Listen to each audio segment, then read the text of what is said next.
क्या आपने कभी सोचा है जब हम कोई ऐप डाउनलोड करते हैं तो हम बिना सोचे समझे अलाउ क्यों दबा देते हैं और ये अलाउ दबाते ही हम अपना नाम, नंबर, फोटो, लोकेशन सब कुछ किसी कंपनी को सौंप देते हैं, वो भी बिना ये जाने कि इसका इस्तेमाल कहाँ होगा। लेकिन अब ये दौर बदलने वाला है। भारत में DPDP act, digital personal data protection act पूरी तरह लागू हो चुका है और आज हम आपको बताएंगे कि ये कानून आपके डिजिटल जीवन में कैसा बड़ा बदलाव लाएगा।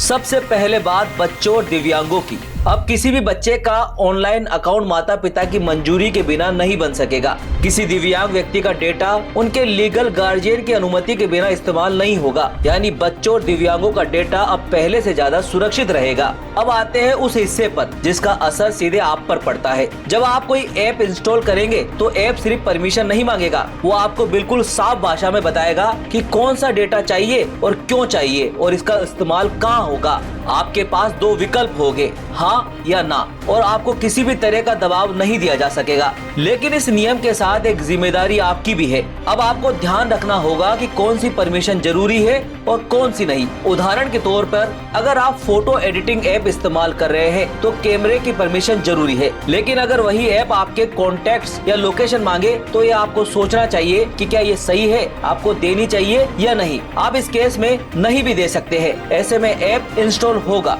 अब एक बड़ा सवाल, अगर कोई जरूरी परमिशन आप नहीं देते हैं तो क्या ऐप काम करेगा? इसका जवाब है हाँ, ऐप तो काम करेगा, लेकिन सिर्फ वही फीचर बंद रहेगा जिसकी परमिशन आपने नहीं दी थी, वे फीचर काम नहीं करेगा। सिंपल एग्जांपल से समझते हैं। अगर आपने व्हाट्सएप इंस्टॉल किया है और आपने माइक्रोफोन की परमिशन नहीं दी तो आप वॉइस रिकॉर्डिंग या किसी को कॉल नहीं कर पाएंगे, आपकी आवाज उस तक नहीं पहुंचेगी। ऐसे में आपको माइक्रोफोन की परमिशन व्हाट्सएप को देनी होगी। हाँ, अगर कोई ऐप गैर जरूरी परमिशन लेने की कोशिश करेगा तो आप उसे मना कर सकते हैं, ऐप को फिर भी चलना होगा। जैसे कोई कैलकुलेटर का ऐप आपसे वीडियो या स्टोरेज की परमिशन मांगता है तो आप उसे मना कर सकते हैं। चलिए अब बात करते हैं आपके डेटा के इस्तेमाल की। कंपनी आपका डेटा अब सिर्फ उसी चीज के लिए इस्तेमाल कर सकती है जिसका उद्देश्य उसने आपको बताया है। अगर आपने लोकेशन कैब बुकिंग के लिए दी है तो कंपनी उसे किसी विज्ञापन या अन्य काम में इस्तेमाल नहीं कर सकती। अब आते हैं आपके अधिकारों पर। ये कानून आपको ये हक देता है कि आप कभी भी अपना डेटा देख सकते हैं, किसी गलती को सुधरवा सकते हैं, अपडेट करा सकते हैं और चाहे तो कंपनी को ये कह सकते हैं मेरी सारी जानकारी मिटा दी जाए। कंपनी को 90 दिन के भीतर आपकी सभी जानकारी मिटानी होगी और आपको जवाब देना अनिवार्य है।